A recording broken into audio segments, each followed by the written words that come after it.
माशाल्लाह हम बड़ा सराहते हैं चीफ जस्टिस साहब जिस तरह उन्होंने लाइव स्ट्रीमिंग शुरू की है।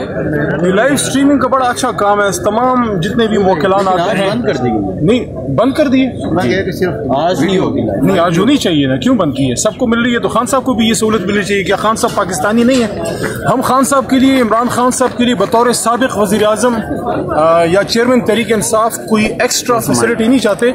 हम चीफ जस्टिस साहब से यही डिमांड करते हैं कि जो आम पाकिस्तानी को, आम वकील को जो फैसिलिटी दी जाती है कि उनके केसेस को लाइव स्ट्रीम किया जाता है कोर्ट रूम नंबर 1 से, बिल्कुल आम पाकिस्तानी के तौर पे इमरान खान को ट्रीट करें और कोई उनको एक्स्ट्रा प्रोटोकॉल, एक्स्ट्रा सिक्योरिटी चीज़ें इधर हम नहीं चाहते। हम कहते हैं आप उनको उसी तरह ट्रीट करें जिस तरह आम वकीलीन को ट्रीट करते हैं। आम मुवक्किलीन का, आम यहाँ पे साइलिन के केसेस यहाँ लाइव टेलीकास्ट होते हैं जो अच्छी पेशरफ्त है। अगर उनके होते हैं तो फिर इमरान खान साहब के भी होने चाहिए। इमरान खान साहब की लाइव स्ट्रीम से किसी को पाकिस्तान में डरना नहीं चाहिए। इमरान खान साहब से ज्यादा मुहब्बे वतन पाकिस्तानी मैंने नहीं देखा।